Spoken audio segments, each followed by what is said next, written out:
আল্লাহর হিসাব বুঝা বড় দায়। আল্লাহ যখন যেটা করেন বান্দার মঙ্গলের জন্য করেন।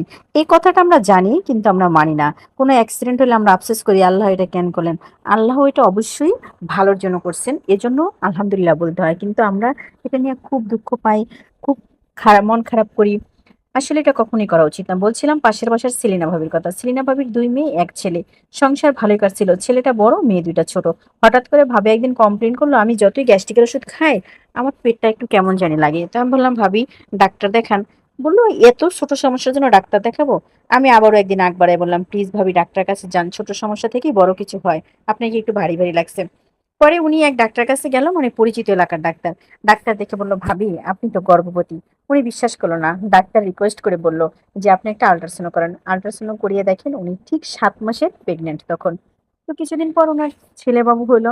আল্লাহর কি অশেষ রহমত যে ওনার আল্লাহ একটা ছেলেবাবু দিয়েছেন। মানুষের তো চামড়ার মুখ, যখন যেটা মন চায় সেটাই বলে। কিন্তু ওই উপরওয়ালার বিচার, উপরওয়ালার হিসাব এটা চিন্তা করে না। সেলিনা আপাকে সবাই বলা শুরু করলো, "বুড়া বয়সে আবার পোলাপাইন নেওয়ার এত শখ হইছে কা? ২ টা মাইয়া বড় হইছে, পোলা একটা বিয়া কইরা ৩ বাচ্চার মারে ঘরে লইয়া আইছে।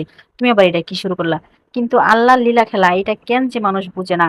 সেলিনা আপার বড় ছেলেটা একটু দুষ্ট প্রকৃতির। সেলিনা আপার আয়ত্তে নাই, কারো কথাই শোনে না। একটু বখাটে টাইপের কাজকর্ম করে না। ৩ বাচ্চার মারে বিয়ে কইরা ঘরে আনছেন। সেলিনা আপা কি করবো? মান সম্মানের ব্যাপার জায়গা দিচ্ছে। ছেলের বউ যেমনি হোক, ছেলে যদি সুখে থাকে তো সুখ। ছেলের বয়স হয়েছে ১৭-১৮, বউর বয়স হয়েছে প্রায় ৩০-এর কাছাকাছি।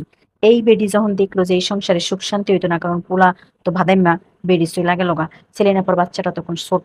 ২-৩ মাস পরে এই পোলা আবার আরেকটা বিয়ে করে লইয়া এলো। হে বেডিরও বয়স অনেক বেশি, আগে বিয়ে হয়েছিল, পোলাপাইন নাই।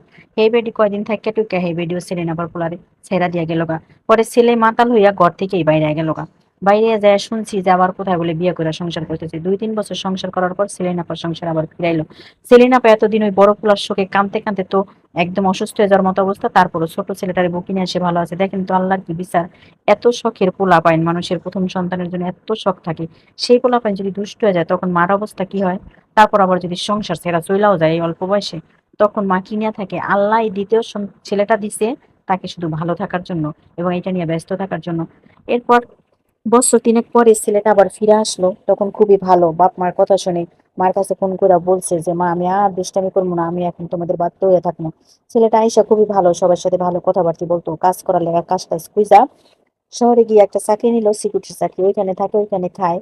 ২ মাস চাকরি করলো, বেতন পেয়ে মারি দিল। হঠাৎ একদিন খবর আইলো সেলিনা আপার ছেলেটা স্ট্রোক করে মারা গেছে। আর এই সেলিনা আপার দুঃখ কে দেখে? কাঁদতে কাঁদতে তো অসুস্থ হয়ে গেছে।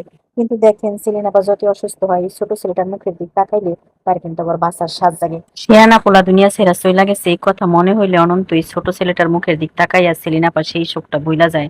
আল্লাহর হিসাব কত নিখুঁত এটা মানুষ বোঝা বড়ই দায়। অথচ আমরা মানুষরা কত কথা বলি।